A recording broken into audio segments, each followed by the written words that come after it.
Habla a todos. Sí.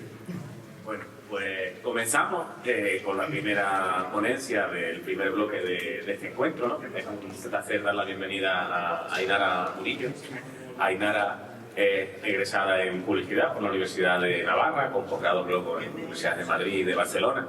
Ha trabajado 25 años en la industria de la comunicación, de diferentes agencias, ¿no? de prestigio, y ahora mismo dirige Malva, ¿no? Su proyecto personal, que está utilizando toda esa experiencia de esos años, está focalizado en cómo transmitir la cultura, ¿no?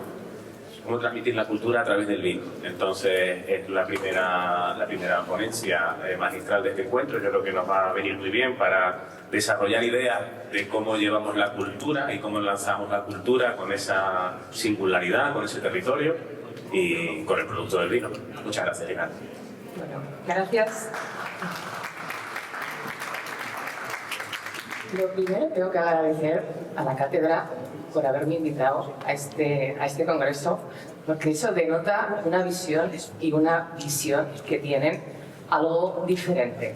Yo soy una pieza bastante disruptiva dentro del mundo del vino y del enoturismo, y que la cátedra entienda que aquí hay una posibilidad de potenciar el enoturismo, a mí me parece ya visionaria. El hierro no lo conocía. Las Islas Canarias he estado en Gran Canaria, he estado un poquito en Lanzarote y un poquito en Tenerife. El hierro para mí era una gran desconocida y me ha vuelto loca la cabeza. O sea, esto es una locura, es una joyita escondida con una identidad que no se la acaba y con una capacidad de conectar con el entorno, con el territorio y de bajar revoluciones, algo para mí, digamos, sorprendente. Así que bueno, voy a hablar sobre qué es para mí el mosaico cultural del vino, las piezas que activan el enoturismo, pero antes... Vamos allá. Pero antes, vamos a ver si funciona. ¿Ahora? ¿Esto es el final? No, es el final, sí. A ver. Tengo que dar... Estoy dándolo bien, ¿no? A la flechita por aquí. ¿Allá? Ahora. Vale, tengo que enfocar para allá. Vale, perfecto. Vale, bueno, os decía, yo soy Ainara Murillo. Yo vengo de Pamplona, he estudiado allá, como bien dice, publicidad, pero rápidamente después de acabar la carrera de publicidad, me fui a Madrid a trabajar y toda mi carrera la he desarrollado entre Madrid, Ámsterdam y ahora en Barcelona. He trabajado en agencias de publicidad de punteras en España, con marcas internacionales, desde marcas de gran consumo como destinos, apostando por convertir un destino en capital europea de la cultura. He trabajado con la parte política, he trabajado con, digamos, marca privada, público, institucional. He trabajado, digamos, con todos los tipos de cliente. Pero llegado un momento me di cuenta que yo necesitaba crear mi propio camino. Yo vengo de una familia emprendedora y como esta parte siempre la tenía muy presente en mi vida, decidí emprender. Y el primer emprendimiento que hice no tiene nada que ver con esto, pero sí que me posicionó directamente a trabajar con todos los museos que había en Madrid. Trabajé con Conde Duque, con Thyssen, con Matadero, y ahí me di cuenta del poder que yo podía tener a la hora de hacer sensibilización, campañas de sensibilización ciudadana, en este caso, para poder trasladar conceptos complejos, en este caso a la ciudadanía de Madrid. Pero luego hice otro cambio en mi carrera, y ese cambio en mi carrera me llevó a hacer un posgrado en diseño e innovación, y ahí directamente me relacioné a trabajar desde el mundo de la innovación gastronómica. Y trabajé haciendo muchas experiencias con la parte gastronómica, y hubo un momento en mi carrera que volví a conectar con lo que más me ponía, digamos, me anclaba, que era el vino. Y el vino le tengo que dar todas mis gracias a mi abuela, sobre todo, porque es la parte materna la que, la parte riojana, toda esta educación y cultura ha sido inculcada por mi abuela y luego trasladada por mi madre y ha llegado a mí. Y entonces creo Malva un poco en honor a este legado, y lo que hago con Malva es, soy estratega cultural, y aquí, como podéis ver, lo que hago es hacer la transición de lo que yo sé a través de la cultura y lo traslado a una industria nueva, que es el sector del vino y del turismo. Trabajo con bodegas, con DO, con destinos, haciendo consultoría, haciendo divulgación también y haciendo productora cultural. Tengo esos tres ejes de nivel de negocio. Este es Malva, este es mi proyecto. Y ahora la pregunta que voy a haceros, o que yo me he hecho para esta ponencia, es esta, ¿y si el enoturismo no fuera una cuestión de oferta, sino cómo funciona un territorio y de lo que significa? Esto cambia el parámetro de pensamiento. Y para esta reflexión me he basado en dos mentes privilegiadas, dos teorías. Una es la científica Donella Meadows, así lo digo bien, una científica ambiental, profesora, una de las principales pensadoras en la teoría de sistemas aplicada a problemas complejos, y otro gran antropólogo que es Clifford Geertz, que él hizo, digamos, la figura clave de la antropología interpretativa. Estas dos personas me han ayudado a entender cómo yo entiendo la posición del vino y el enoturismo. Por un lado tenemos a Donella Meadows, que ella en su libro de Pensar en Sistemas dice: un sistema se define como un conjunto de elementos interconectados cuyo comportamiento emerge precisamente de esas relaciones, que es lo que se ha estado hablando mucho durante las relaciones. ¿Y qué significa esto? Es un sistema, no es una suma de las partes, sino lo importante es las conexiones. Ahí está el gran valor. Luego, las conexiones generan el comportamiento. Cuando hay una conexión, ahí se genera un comportamiento. Y es en ese comportamiento donde está el propósito de la acción. Pero hay una cosa muy importante que también dice esta autora, que es los puntos de palanca. Son lugares donde pequeñas acciones generan grandes cambios. Es ahí donde cambia, digamos, el modelo sistémico de un sistema cambia. Sistemas somos todos, somos personas, o sea, el sistema nuestro, somos sistemas, nosotros, las personas, la naturaleza, estamos llenos de sistemas, y el vino es un sistema en sí mismo. Por otro lado, esta reflexión me lleva a hacer este planteamiento. Entonces, un territorio vitivinícola puede entenderse como un sistema socioecológico-cultural que integra múltiples actores, presenta interdependencias, articula flujos económicos, culturales y turísticos, y como consecuencia potencia la identidad y el posicionamiento. Y hay otra reflexión, porque tengo, por un lado, es el sistema, y luego hay el significado, que es este señor que decía: la cultura es una red de significados construidos colectivamente. Las personas interpretamos esto constantemente, estamos constantemente haciendo interpretaciones. Todo lo que vemos alrededor, los elementos, son símbolos, y como buen símbolo, el valor está en el significado.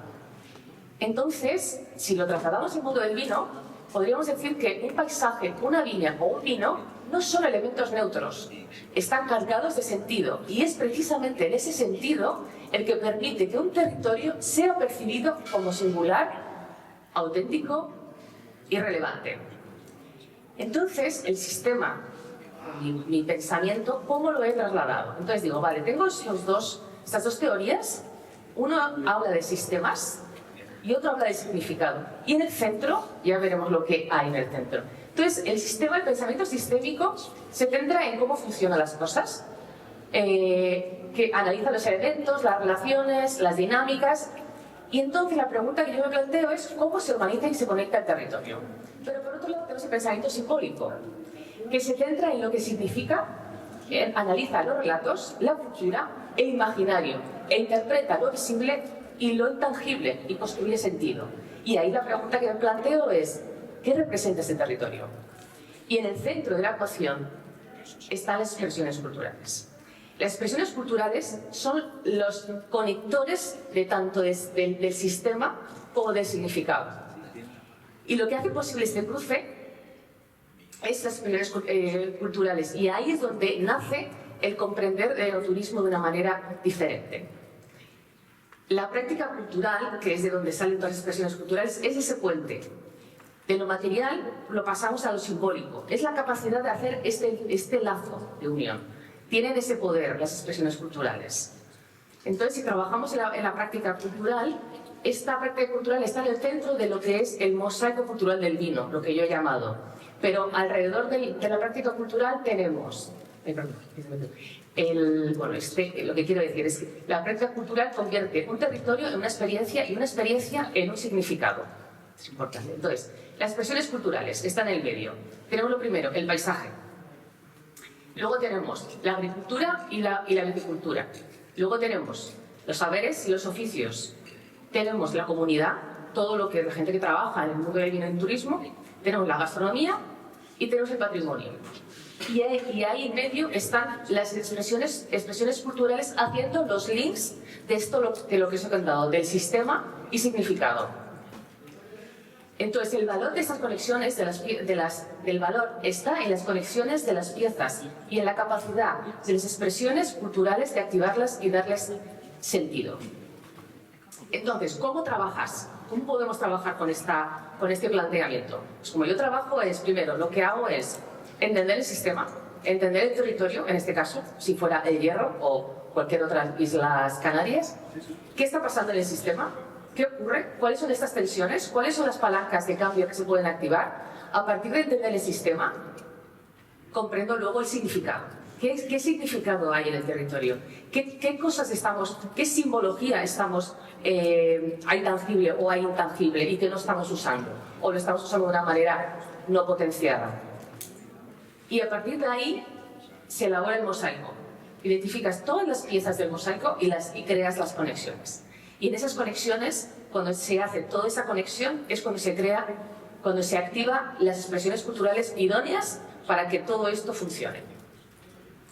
Y ahí se crea la experiencia, vamos a llamarlo así. Entonces, este concepto, el paisaje cultural del vino, se basa en 3 tendencias del mercado importantes. La primera tendencia del mercado es, hemos pasado de producto al territorio, esto se ha hablado mucho estos días, pero es importante entender qué significa esta tendencia. Y para esto voy a trabajar con 4 drivers de la tendencia. El primer driver que trabaja la tendencia es que el vino como producto cultural. Empezamos a ver el vino desde una dimensión social y cultural. Eso es clave para entender todo lo que viene después. Ya no solamente es un producto de consumo, que esto ya ha pasado a un tercer puesto, o sea, tercer momento de mindset, sino que estamos ya trabajando desde el imaginario. Es social y cultural. El vino no es solo mercancía, es un vehículo territorial y cultural. Por eso el potencial que tiene para trabajar el territorio y el destino. El segundo driver importante es la saturación del formato clásico. Ya da igual a qué bodega vayamos o qué otro viaje, territorio vayamos, que se ha agotado el modelo de visita guiada con cata, se ha agotado, ya no es diferenciador. Eso pasó hace unos años, era novedoso, ahora ya no es novedoso. Ya para generar diferenciación eso no es suficiente. Y el tercer driver importante es que la hospitalidad con identidad del lugar. Las estancias vinculadas al contexto territorial. La gente lo que está buscando cada vez más es llegar a un destino donde ya nada más entrar por la puerta de, si es un hotel, esté entendiendo el relato del destino. El valor en la singularidad, lo que hemos hablado, las islas tienen una diversidad brutal y una singularidad enorme. Tenéis ese poder ya en el territorio. El cuarto driver importante, el patrimonio y la cultura ya no son decorados. Quiero decir, activación del patrimonio como parte de la experiencia, la integración del alpino, la cultura y la gastronomía y la creatividad. Esto ya es así, el patrimonio no es algo que está ahí solamente como como una memoria histórica. Está ahí para trabajarlo, activarlo y aprovecharnos de todo el potencial. Y los 3 insights que trabaja esta tendencia es el enoturista, local o extranjero, que me parece muy importante rescatar lo de lo local. En el turismo podemos hacerlo los locales y los que vienen de fuera. No busca información, busca interpretación. La bodega deja de ser punto y pasa a ser nodo. Eso es brutalmente diferenciador. El valor se desplaza hacia lo no transferible, lo no trasladable, algo que no puedo replicar en otra bodega, en otro territorio, de otra manera. No lo puedo replicar. Y aquí os cuento un proyecto que estoy haciendo. Es, como sabéis, el eclipse es el 12 de agosto. Estoy trabajando con una bodega para activar una experiencia nocturna en el viñedo para el día del 12 de agosto. Os pongo este ejemplo para que entendáis, en este caso para que nos entendamos. Aquí lo que pasa, hay algo que sucede, que va a pasar, un hecho histórico, y cómo lo podemos, desde la cultura, cómo lo podemos, una bodega, cómo lo puede, digamos, convertir en el potenciador y diferenciador. Obviamente ahí tenéis un cielo increíble para poder activar esto en otros días, no solamente el día del eclipse. Pero bueno, esto es una dinámica que es un día, junto con el planetario de la ciudad, se hacen interacciones. Entonces, la gente va al planetario a entender conceptos, pero luego se traslada a la bodega. Y en la bodega se vive el eclipse de una manera diferente. Se van con unas linternitas en la cabeza, vamos a pasear por lo que es el viñedo a oscuras, donde la percepción de la viña es diferente. Con unas pequeñas linternas vamos a iluminar diferentes puntos de la viña y hay un relato. Y luego hay una cata en mitad del eclipse, y esto se puede trasladar a cualquier momento del año. Si trabajamos la visita de las bodegas por la noche, porque es otra manera de entender el viñedo, ¿no? Por ejemplo. Otra tendencia importante es de la bodega como lugar de producción a epicentro cultural. Esto es cambiar el modelo de negocio de las bodegas. Esto muchas bodegas ya lo están haciendo, otras no, y no necesita ser una gran bodega. No os imaginéis solamente una gran bodega que tiene capacidad para poder tener expositivamente cosas. No es ese tipo de bodegas a lo que me refiero. Me refiero a bodegas medianas y pequeñas que pueden activar y se pueden convertir en centros de epicentro cultural. ¿Cómo? Bueno, los drivers que trabajan esta tendencia es la expansión del rol de la bodega, de una productora a un agente territorial y de un espacio cerrado a un espacio abierto. ¿Qué digo esto, espacio cerrado a espacio abierto? Muchas veces me he encontrado con bodegas que, aunque sí que tengan esa capacidad de ser de servicio de enoturismo, hay una parte que todavía no lo tienen entendido del todo y lo tienen todo cerrado hasta menos 2 días de la agenda, ¿no? Por ejemplo.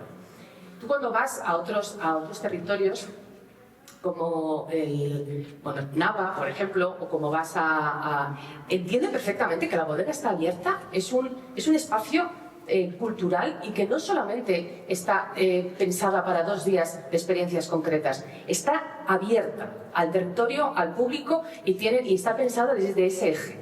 Sin abandonar su trabajo de producción, obviamente, pero sí que tienen ya ese pensamiento. De hecho, las familias, yo tengo amigos que viven muchos allá, dicen, el fin de semana es normal que mucha gente se vaya a ver las bodegas, pero como algo normal, está muy normalizado esa tendencia de que es un centro cultural. Otro drive, la hibridación entre bien y cultura. Esto es lo que ya os he dicho antes. Las expresiones culturales son las disciplinas que se convierten en ese pegamento para poder pasar de lo que es sistema y entender todos los sistemas y todos los agentes a convertirlo en significado. Y entonces el vino se convierte en un mediador cultural y esto es clave. Ya no solamente es el disfrute del vino, que eso se da por hecho, sino que es esa capacidad que tiene de narrar y de relatar de pasar de lo no tangible a lo tangible, de lo figurativo a lo simbólico, que esa es la parte importante. Por ejemplo, un ejemplo. Esto se está haciendo bastante, es un workshop que es hacer es un momento de cerámica, pero con el vino integrado. Y, por ejemplo, que se pueden crear ejemplos de copas de cerámica que luego se pueden llevar a casa a la persona y es la copa que vas a beber, una copita cerámica que vas a beber un poco el vino, puedes convertir hieleras de cerámica y te lo llevas a casa, es la interacción que en este caso da el ceramista, ¿no? En este ejemplo. Luego otro drive es la emergencia de reconectar con nuevos mercados, nuevos públicos.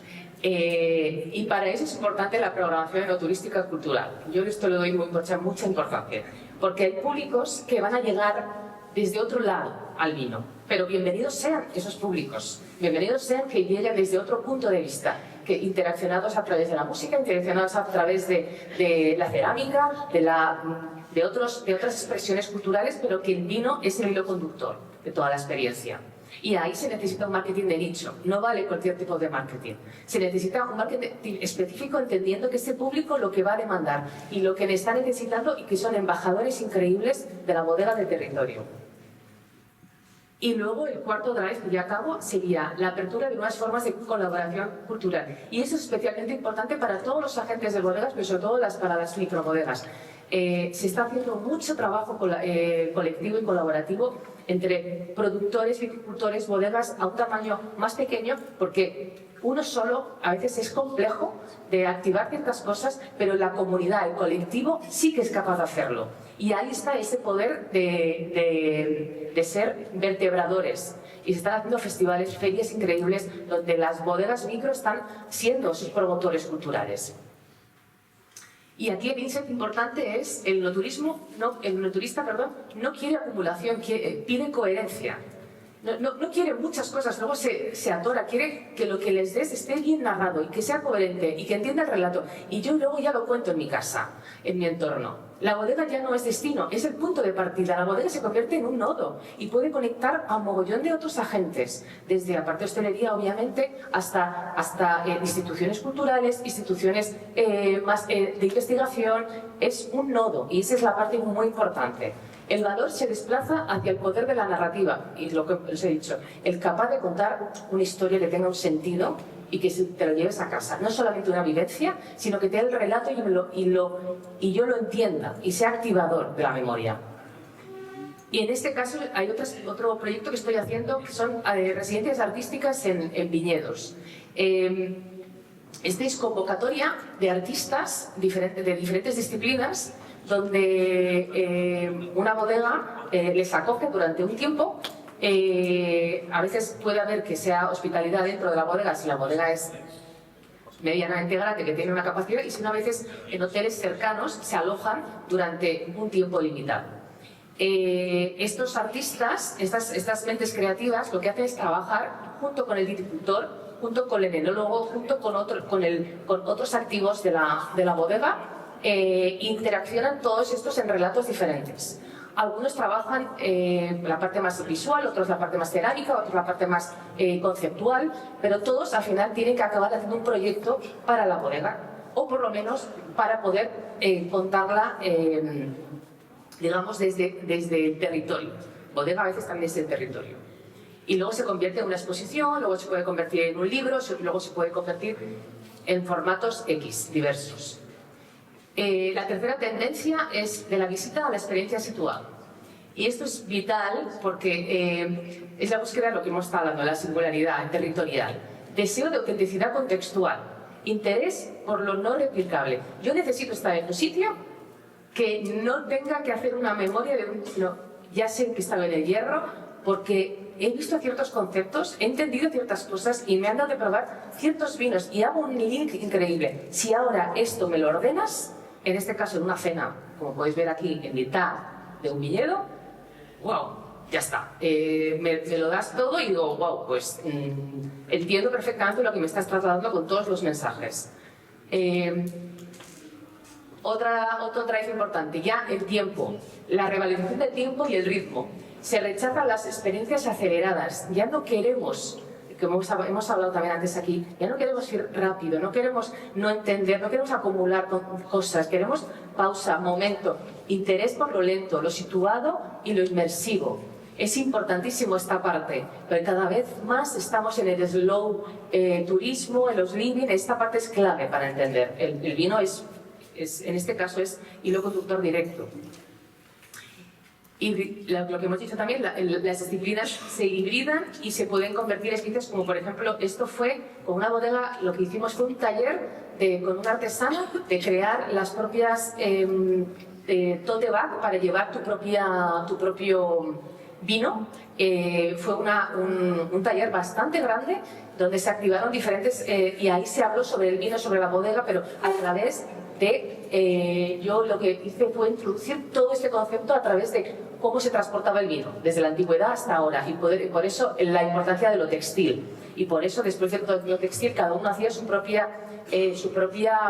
tote bag de vino para llevársela a casa, y la verdad fue bastante exitoso el taller. Siguiente drive.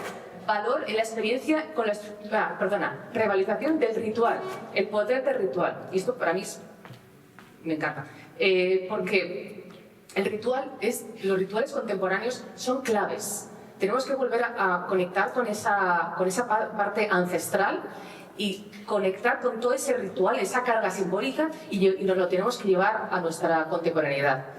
Estos rituales son claves para conectar cositas muy internas de la persona. Y aquí tengo 3 líneas, que es: el enoturista quiere comprender, no solo probar. La autenticidad no es estética, es coherencia contextual. Esto es importante. No es hacer cosas bonitas, es hacerlas con sentido y con narrativa. El momento importa tanto como el contenido, el ritmo, la atmósfera y la relación. Y este es un proyecto que hice hace poquito, que fue una cata, le llamé la catarsis de la uva, una cata que llamé a dos bodegas de 2 territorios colindantes, que era uno la Conca Barberá y otro Segarra, que son están dentro, digamos, de Cataluña, son territorios vitivinícolas, y les dije, quiero hacer una experiencia, no puedo ir a vuestra bodega a hacerla porque tengo que hacerla en la ciudad, en este caso en Barcelona, porque estaba dentro de un programa de Barcelona Design Week que lo organizaba el Museo de Diseño de Barcelona. Les dije, pero me haría mucha ilusión poder trasladar este concepto con vuestro vino. Entonces creé una experiencia que, digamos, eran para 25 personas. El lugar estaba pensado para 20-25, pero me llegaron 80 solicitudes, más de 80-100 solicitudes que querían ir a la cata, cosa que jamás me había pasado. O sea, yo, claro, les dije que no, porque el lugar no daba. ¿Y ahí qué pasó? Que en esta cata lo que hice fue coger estas 2 bodegas, con eso cada uno eligió los 2 vinos con los que quería, digamos, mostrarse. Y llamé a una artista textil colombiana que vive en Barcelona, y le dije, quiero que me hagas un tapiz. Ella hace tapices, un tapiz en forma de uva gigante, más o menos gigante, un tamaño que puedas hacer, porque vamos a hacer una cata performativa. Y dice, ¿cómo? Y yo, sí, vamos a hacer una cata ritual, que la gente, aparte de catar vino y de entender lo que les voy a contar, van a intervenir tu obra de alguna manera. Vale, ella, encantada, Inés, lo que tú me digas, yo lo hago. Vale, genial. Entonces, fuimos al sitio, activamos toda esta narrativa, y yo, durante toda la ceremonia, durante todo el evento, lo que yo iba contando, obviamente, yo no vengo de la formación enóloga, yo no puedo ni ser no tengo esa educación, yo vengo a contar desde mi lado. Entonces, lo que hice yo fue a crear una narrativa de 4 tiempos, donde contaba cómo el territorio había cambiado, o sea, cómo la capacidad de crear vino, la catarsis de la uva, desde que la uva se rompe, hay el caos, la herida, y se convierte en vino, cómo ese cambio, digamos, es un cambio de expresión muy fuerte trasladado a nuestra catarsis humana. Entonces, yo, como tengo también formación de coach, creé una sesión bastante terapéutica y trabajé diferentes momentos donde la gente con preguntas importantes se abrieron y sacaron mucha información trabajando el territorio, pero trabajando también su experiencia personal, y fue algo muy bonito. Y no sé si lo volveremos a replicar este año con otras bodegas, pero bueno, quiero que veáis un pequeño vídeo, si lo puedes, vídeo, sí.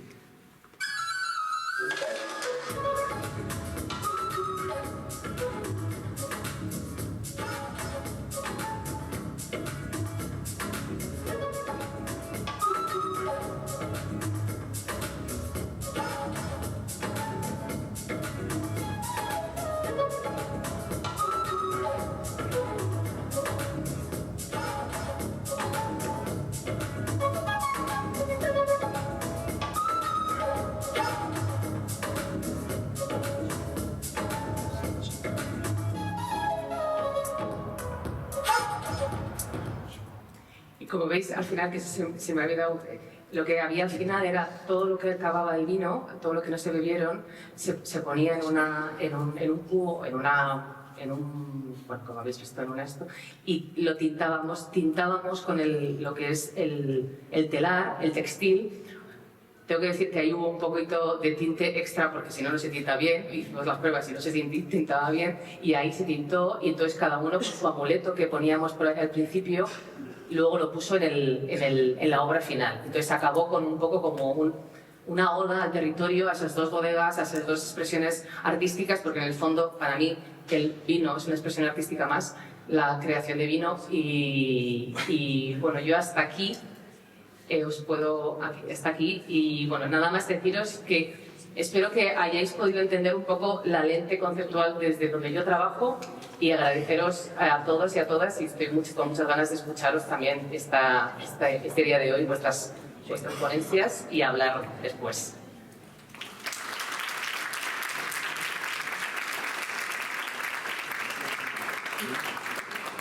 Sí. Muchas gracias, Aina. Vamos a aprovechar antes del descanso para hacer unas pequeñas preguntas, hablando un poco de cosas de impuestos. Seguro que ha suscitado bastante inquietudes en el auditorio. A mí una que me venía al expresar las diferentes experiencias que has ido haciendo es cómo podríamos ayudar, cómo podríamos empezar a una bodega chiquitita, una microbodega, de las que a lo mejor tenemos más en nuestro entorno aquí, ayudarles a identificar los elementos culturales que tienen, pero que no ven, que no conocen, ¿no? Es decir, porque claro, tú has puesto ejemplos, pero claro, específicos, ¿no? ¿Cómo podemos ayudarles a identificarlos? El primer paso es lo que yo llamo la lectura cultural. O sea, yo voy al territorio, voy a la bodega es territorio, entonces voy a la bodega, que me cuentan la historia, dónde está, veo el terreno, o sea, muchas veces digo que a veces dice la gente, no solamente por el Skype, digo, yo tengo que ir, tengo que ver el terreno, y ahí yo hago mi propia lectura cultural. Me voy a casa, reflexiono, hago mi trabajo periférico, que cosa que es mi trabajo, ahí es mi consultoría, y les llevo ya un documento que ya con unas piezas claves que ellos entienden cómo pueden luego activar. Me puedo quedar ahí, me puedo quedar en esa primera fase de os hago la lectura y me retiro, y os quedáis con una información potencialmente interesantísima y que lo podéis activar, o paso al segundo paso, que a veces es como, no puede que sea en otro momento, pero es, vale, con toda esta información, lo que hago ahora es crear la estrategia cultural y activar y hacer un plan de acción a un año, 3 meses, 2 años, dependiendo del proyecto en cuestión. O sea, a veces es una cuestión de cómo cambiar la mirada para saber que ese dinero, en vez de invertirlo en cosas que pueden ser, digamos, pueden activarse después, poner el foco en cómo entiendes que este valor que yo te voy a ofrecer va a cambiar el modelo de negocio, porque es que es una cosa importante que os quiero contar. Trabajando de esta manera se cambia directamente la esencia del modelo de negocio de las bodegas o del planteamiento de un destino, porque hago el eje transversal desde la lectura concreta, local, hasta la macro. Porque yo he trabajado en tendencias de mercado y yo sé lo que el territorio o el mercado o el consumidor, digamos, pide, busca. También trabajo con otras analistas de tendencias. Entonces, bueno, no sé si te he respondido, pero es un trabajo primero es un trabajo muy analítico, muy intuitivo también, hay una parte muy intuitiva, que yo siempre doy valor a mi parte intuitiva, no solamente analítica, y luego una reflexión con la bodega, con el dueño de la bodega, de, oye, ¿esto cómo se puede activar? ¿En qué plazos? ¿Cuánto dinero hay? ¿Se hace a plan A, plan B, plan C? Es un poco... Vale. Ya me has respondido incluso la segunda que tenía, ¿no? Porque la segunda pregunta que yo había pensado era, bueno, ¿cuál es el vicio o el problema que suele haber cuando se inicia esto? Pero más o menos me has dicho que a lo mejor es una falta de estructura, ¿no? Es decir, no el... Fíjate que yo creo que no es tanto de estructura, es que es como que les ha llamado, o sea, como que no saben, muchas veces no saben lo que necesitan, saben lo que no tienen, pero no saben que yo soy la pieza que les va a ayudar a eso, porque hay que cambiar o sea, una bodega sabe contratar a un diseñador para hacer su etiqueta, o sabe contratar a un, bueno, pues yo qué sé, a una persona que haga un vídeo para su bodega, lo que son la parte, digamos, decorativa formal, de lo que es importantísima, pero es una capa ya de marketing. Lo que yo hago es una capa mucho más de base de negocio. Entonces, eso es una cosa que no es tangible a primera vista. Hay que interpretar, hay que leer, hay que analizar y en esos resultados se ven tangibilidades. Y luego dices, ¿me quedo en esta parte teórica o activo? Y es cuando ya activas y dices, bueno, ¿hacemos el eclipse? ¿Hacemos un evento para el eclipse? Vale, pues hacemos un evento para el eclipse. ¿Hacemos las residencias? ¿Cómo la activamos? Venga, pues llamo una curaduría, hago una convocatoria de artistas por las redes, trabajo con no sé cuánto. Ya se empieza a activar y ahí empiezas a poner en acción. Pero todo esto no nace solo de necesito una experiencia. Que eso es lo que... No. Vamos a leer el territorio, vamos a leer quién eres, de dónde sale tu esencia. Vamos a entender el contexto, todas las piezas y a partir de ahí ya activamos. Porque eso es importante, porque muchas veces si no, vamos a hacer experiencias replicables, vamos a hacer experiencias decorado, que llamo yo, que sirven para poner en Instagram, pero que luego son un poco de cartón piedra. Y eso no genera engage, no genera amor, no genera embajadores, ¿no? Que es un poco lo que queremos. Muy bien tirado, efectivamente. Un poco también la sostenibilidad cultural, ¿no? Porque, claro, si todos hacemos la misma experiencia en una réplica, en piedra, pues estamos perdiendo todo el valor añadido, ¿no? de nuestra cultura. Y entiendo que un poco lo que tú propones efectivamente es un cambio de modelo de negocio, porque al final todo viene de otro lado, ¿no? Pero eso también te va a abrir que tus potenciales clientes o tus potenciales personas involucradas cambien, ¿no? Probablemente sea gente, pues, a lo mejor más joven, que no se acerquen al vino a lo mejor de la manera que es más tradicional. Me he encontrado con mucha gente joven, Claudia, que está más conectada con esta mentalidad, pero también, como hay mucho legado generacional, me he encontrado con reuniones con el abuelo o la abuela o el padre y el que está ahora mismo con la bodega. Y es muy curioso ver estas relaciones porque eso esa relación que el hijo no quiere perder a su padre o a su madre que está implicada en la bodega, la madre y el padre está en otras, pero el hijo les lleva a este. Entonces se convierte en un interlocutor entre yo y su padre o su madre. Entonces es interesante, esas bodegas de autor que son legados familiares, también es muy interesante ese perfil de bodeguero. Sí. Muchas gracias, muy interesante. Supongo que habrá alguna pregunta por el público, no sé. Bueno, ya tienen el micrófono, pues no bajo esta. ¿Hay alguna inquietud que quieran comentar? Bueno, si no, yo tenía otra acerca del enfoque que haces. Todas estas experiencias, ¿hasta qué punto tú consideras que pueden ser replicables? Hablando de esa sostenibilidad que hablábamos, ¿no? Es decir, has puesto muchos ejemplos, pero son específicos porque tú analizas la bodega, ¿no? Has visto el hierro, no has analizado una bodega del hierro todavía. Tú aquí, ¿cómo sientes el entorno? ¿Cómo sientes el territorio? Mira, honestamente yo creo que, no sé si lo hablé o si lo hablé, me lo apunté en mi libreta, pero el hierro tiene esa locura del fin del mundo, que obviamente vivimos en un mundo acelerado y buscamos esa pausa, como os he dicho. Creo que el hierro ya directamente te conecta con, quiero desconectar, quiero hacerlo realmente. O sea, dormir sin escuchar ruido, eso es oro, pero oro que no sé, solamente ruidos puntuales de la naturaleza, pero muy puntuales, no motor, poco motor.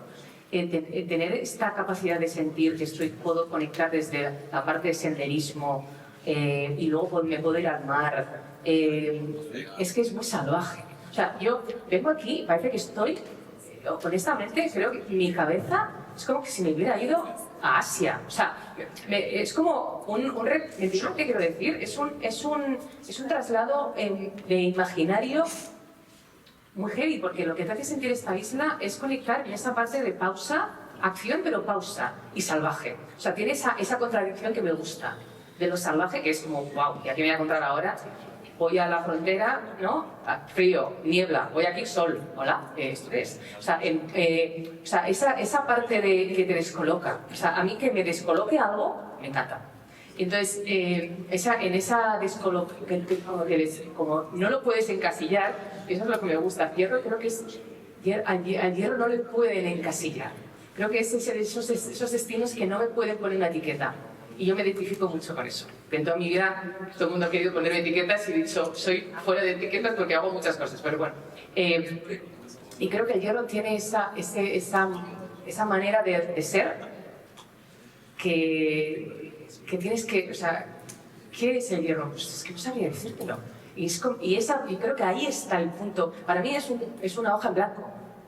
Que para mí eso es lo bonito del hierro. Es una hoja en blanco, que no sabría muy bien poner 4 conceptos. Y es más experiencial, y creo que en esa parte experiencial y trabajar con el territorio, los vinos que probé y demás, que bueno, la primera vez que yo probé estos vinos me han volado la cabeza, la verdad. Es como... ¿dónde está? O sea, necesito ver gente en los vídeos más, esas personas que salieron hablando, porque tienen toda la verdad de contar su propio territorio a su manera. Y eso es oro, no contaminado, con ninguna potencialidad, que es lo importante. Y eso es, hoy en día, es un tesoro. Tenemos que tomar nota, efectivamente, de eso para aplicarlo bien en el hierro. Y no solo en el hierro, ¿no? Porque también tú tienes conocimiento de las otras islas y es verdad que algunas de las cosas que comentas pues pueden ser similares en otras realidades insulares, pero luego cada isla tiene su propia historia, ¿no? Que precisamente por eso para mí es tan rico, o sea, las Islas Canarias es un archipiélago, es un sistema de sistemas. Entonces, por eso es tan diverso y tan increíble, por eso es tan complejo a la vez, porque sois muchos sistemas en uno. Entonces, ya un sistema ya es complejo entenderlo, pero es que sois muchos sistemas en un sistema. Entonces, cuando se activa de repente un sistema más, Lanzarote, por ejemplo, que hay un imaginario en la memoria de todos mucho más visible, piensas que todo es Lanzarote. Y ese es el error del todo, ¿no? Ese es el error. Siempre hay una imagen que es más evocadora y que te va a llevar más a eso. Pero lo importante es que todas las islas tengan el mismo imaginario, el mismo nivel. Porque si hay una que es la que canibaliza esa información, se va a llevar una información el turista o el turista sesgada. Entonces, lo poderoso de las islas que tenéis es que la mezcla del hierro con Lanzarote, wow, es que es ese potenciador de cada territorio, cada imaginario, lo que hay que activar. Por ejemplo, yo hablaba también con Gabriel, le decía que, o sea, yo cuando fui a Grecia, hice todas las islas, vas en ferry y vas a la isla tal, a la isla Pascual, y 3 días, 4 días. Claro, yo aquí cuando he ido a la isla 1 y ahí me he quedado. Pero que sería interesante valorar no digo de cruceros, no te estoy hablando de grandes cruceros, te estoy hablando de ferries, de embarcaciones más pequeñas, de cómo hacer una experiencia integral de islas. No sé en cuánto tiempo, no sé de qué manera, pero creo que yo lo he hecho en Croacia, yo lo he hecho en Grecia, ya está pensado el turismo para hacerlo así. Te vas 3 días a una isla, luego te vas a otra isla, y creo que en las Islas Canarias, no sé, habría que ver cómo funcionan los mares, cómo funcionan toda la parte de lo que son los ferries o la manera de... Pero creo que ese poder de poder crear experiencias de 4 o 5 islas, todas, depende del tipo que tengas, es muy, muy poderoso. Y en cada isla tener esas experiencias, en este caso hablamos del vino, con bodegas en concreto, que te estén contando lo que está pasando en este territorio, luego otra bodega, y catas, o 5 catas diferentes, en una semana, por diferentes bodegas. Es que salís llorando. El ferry tiene que el mar estar bien, pero para mí, lo digo por el ferry y no digo por avión, porque creo que el mar tiene también esa pausa importante y a veces ya es una experiencia ir al mar. O sea, hay una parte de naturaleza, en el avión no estamos interaccionando con el entorno y el mar sí. Y que tiene esa parte de voy a un sitio y no sé lo que me voy a encontrar, un poco de descubrir que el avión no te da tanto estas sensaciones. Llegas, te metes en un aeropuerto. El avión no llega, llegas ya directamente a destino. a puerto, con gente, con pescadería, ya estás en el entorno. Sí, la conectividad en barco efectivamente tiene esa parte más espiritual o más personal que un barco, que un avión que siempre nos estresa, tenemos que estar la hora antes y bueno, igual no va uno en modo tranquilidad. La verdad es que es muy buena idea. Esto que comentas me llama. Es verdad que luego hay una serie de inconvenientes logísticos que seguro que los de las islas estamos pensando, ¿no? Dice, bueno, no es tan sencillo, la verdad es que la idea es muy buena, pero claro. Luego la logística habría que trabajarla bastante. Pero sí, son ideas que te abren la mente un poco de lo que uno está acostumbrado. Pues bueno, muchísimas gracias, Aidana, por esta ponencia muy interesante. Y ahora tenemos el coffee break, tenemos un descansito para hacer un poquito de reporte, para hablar un rato y nos vemos en 40 minutos, media hora me parece que tenemos de nuevo para seguir con la siguiente ponencia. Muchas gracias.